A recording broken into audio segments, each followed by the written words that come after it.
Hello, everyone. This is Lisa Tinsley with Kisa Public Radio, and I am so excited today to have my guest, Kevin McShan, here to talk about October here in the U.S. being National Disability Employment Awareness Month.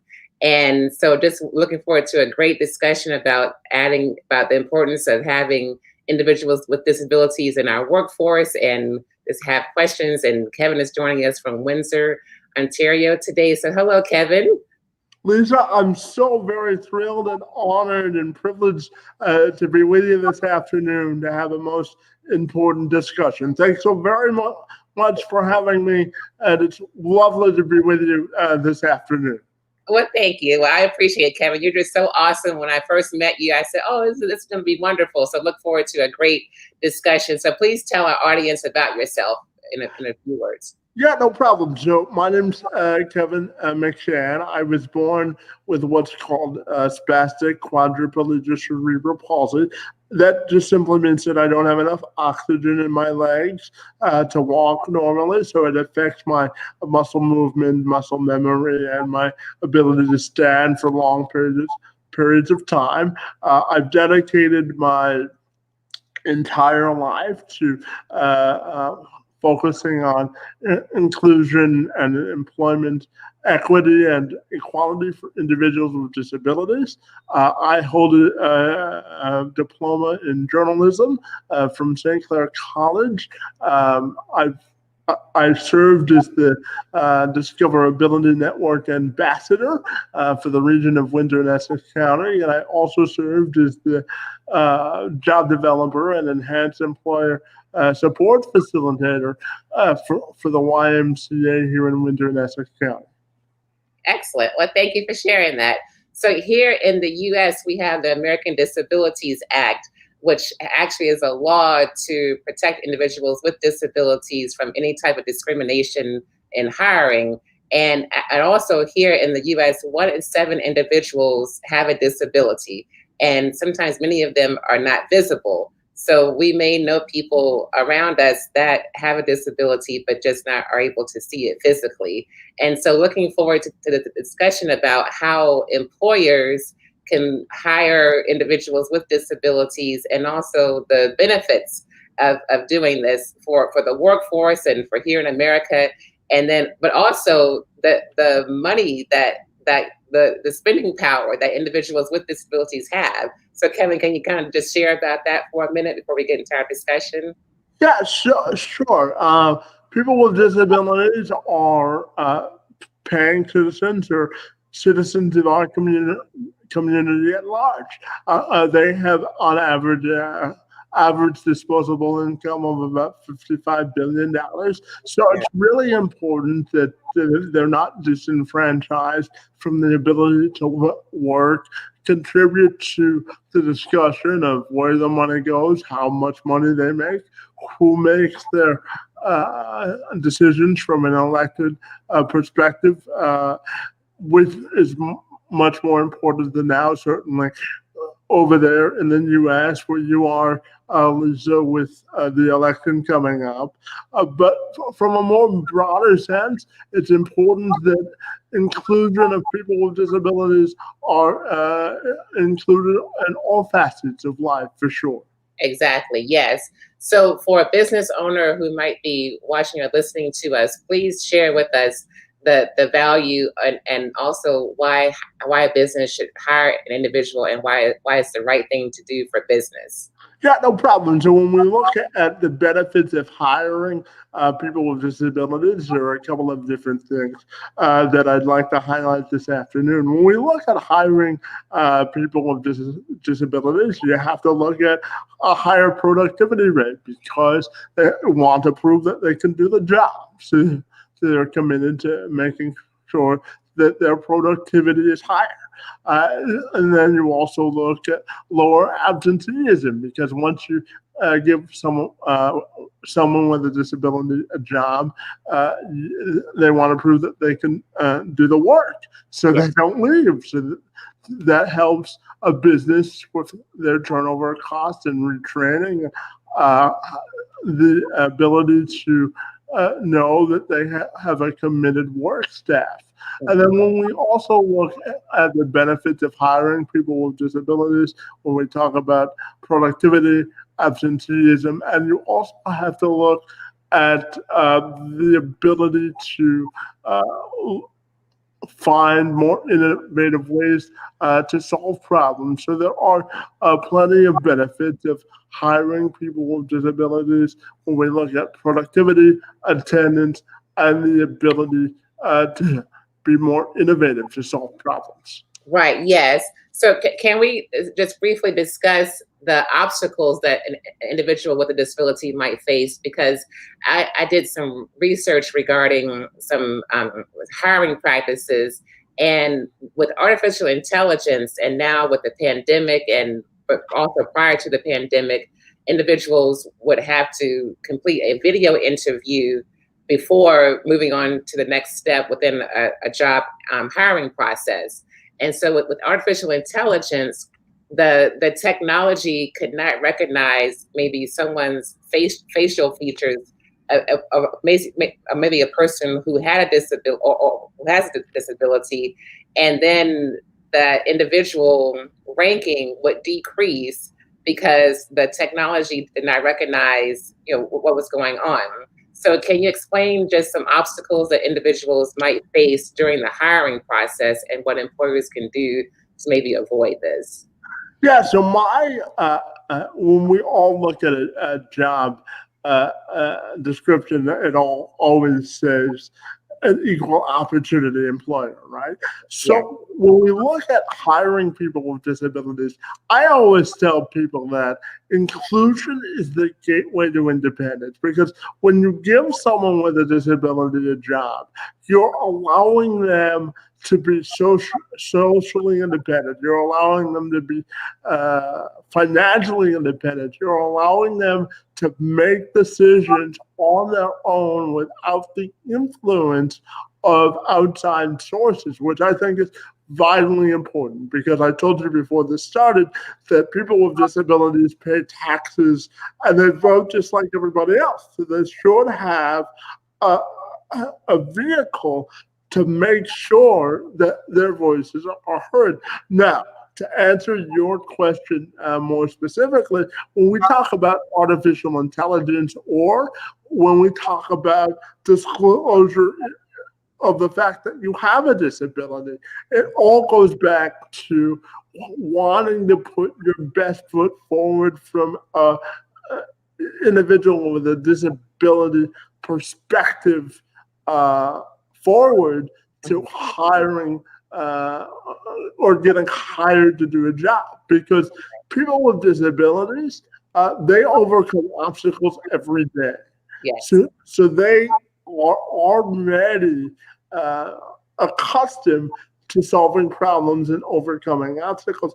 But to answer your question about artificial intelligence and the hiring process, I look at that the same way that I look at disclosure, and it's how you present yourself is important, because when you go for job interviews, not every disability is visible, as Yeah. we had mentioned before. And I always approach it with the fact that the more information you can give an employer, the better the chance you are to get the job. And I really think businesses have to do a better job of fitting the job to the person instead of fitting the person to the job.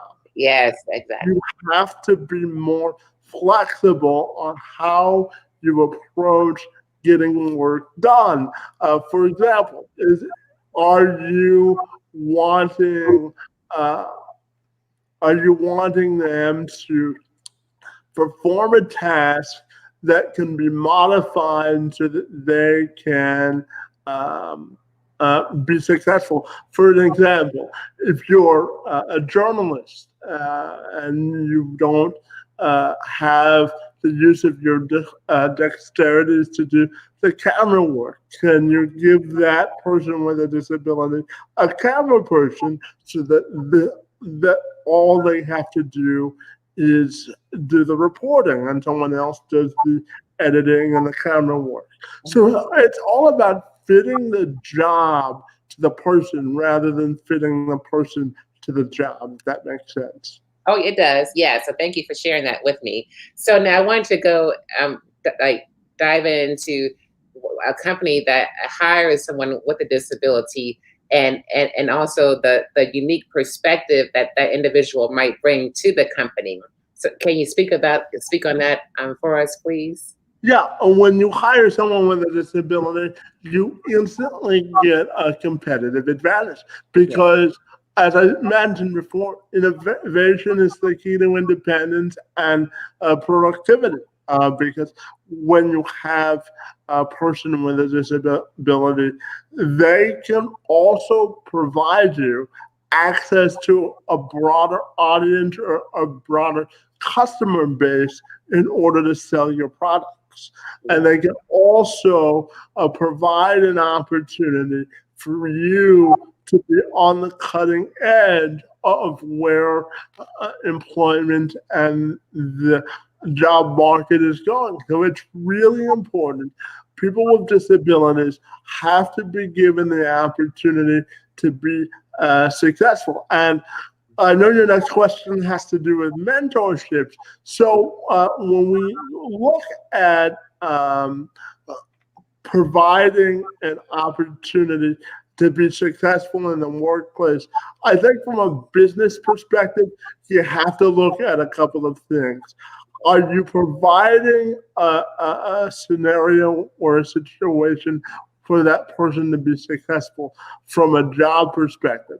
So a big part of working is traveling, right? So are you willing to, for instance, hire someone on who may need physical assistance when it comes to like walking or going to the washroom? How are you going to help with that? And are you in a position to bring on a support staff system to help that individual succeed? And if you're not able to do that as a business because of budgetary constraints or the like, you have to adapt your work expectations to the ability of the person that you've hired. Yes, gotcha. I understand. Yes. Well, thank you for sharing that as well. And so please explain to us your project in Ontario with the Ontario Chamber of Commerce, and also the Discoverability Network. So and also how it can be applied here in the United States. Yeah, no problem. So the Discoverability Network is a really cool tool for employers. It's an online resource. So I call it the eHarmony of employment.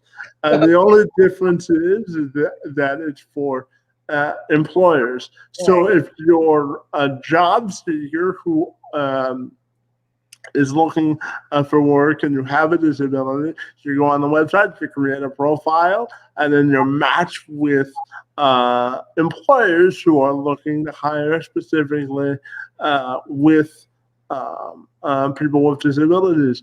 And if you are an employer, you can make a profile on the website initially, and then you're matched with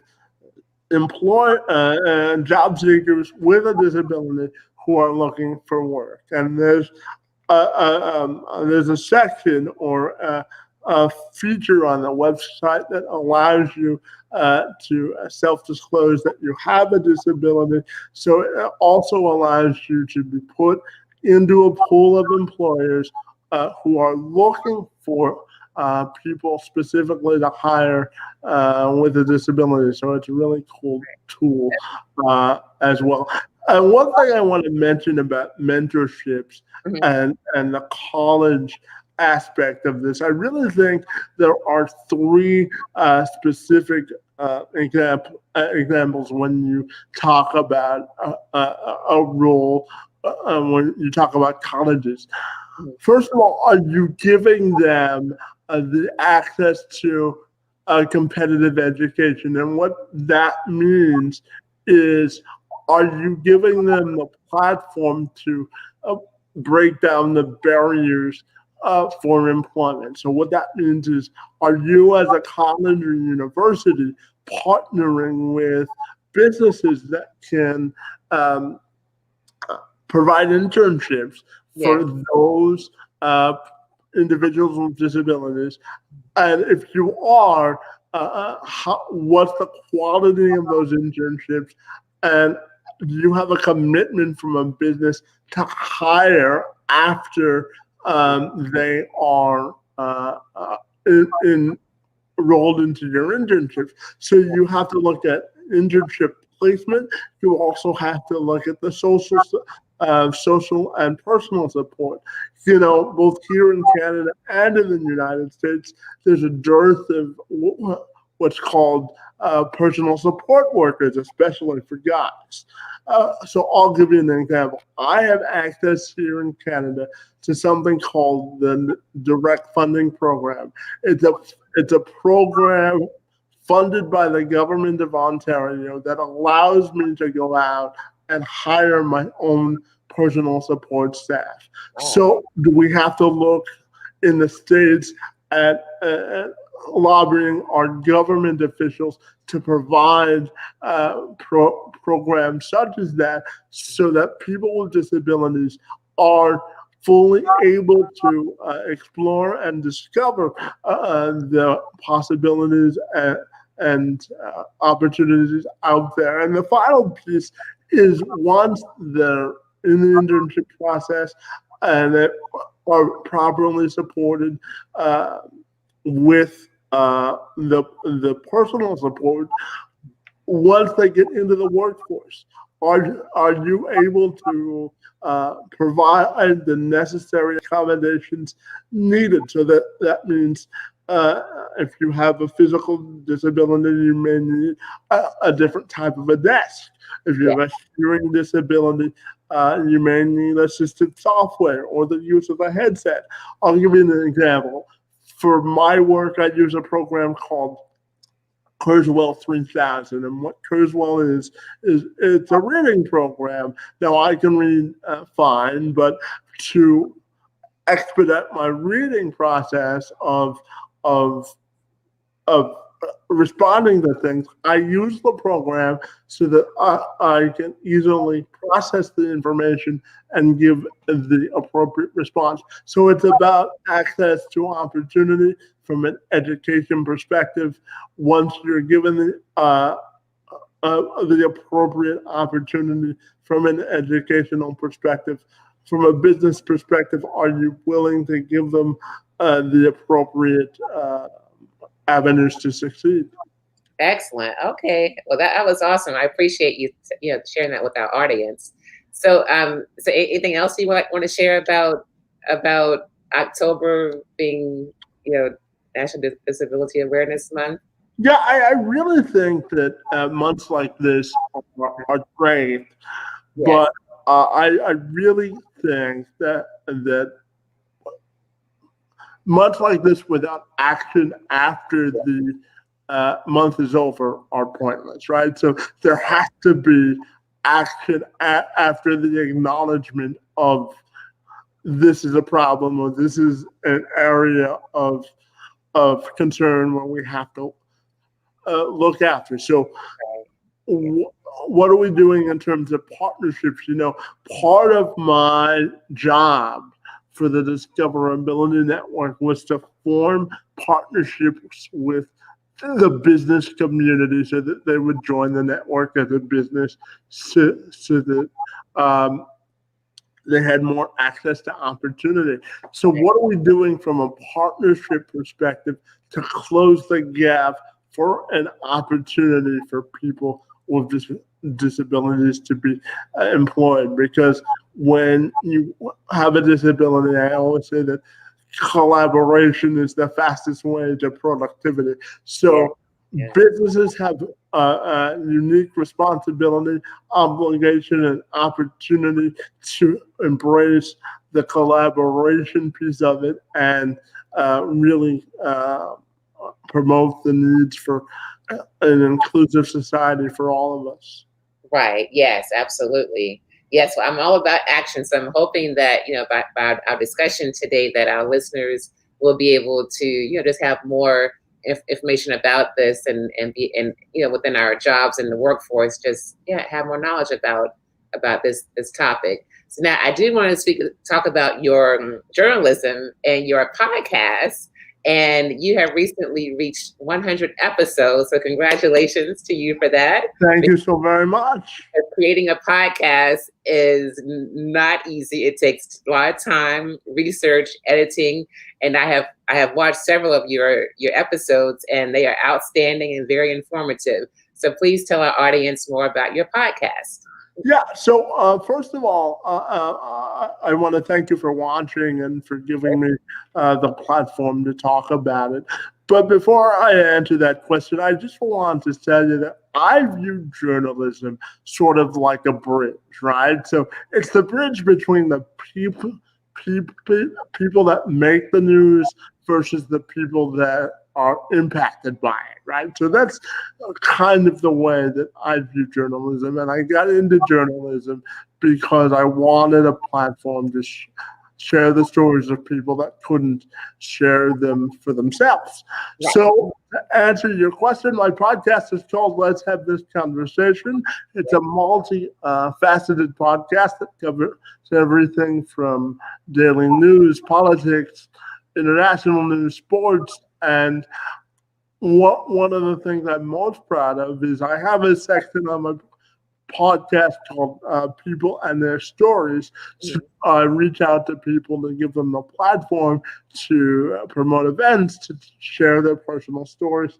One of the things that I want to do through my podcast is host a national television show.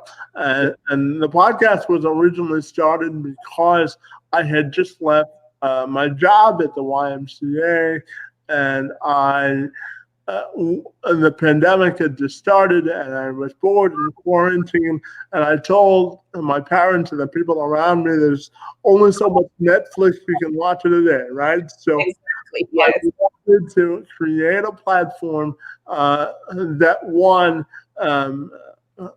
expanded my journalism resume, but also allowed people vehicle to get objective, non-biased, and thought-provoking journalism, and that's sort of the goal through the podcast.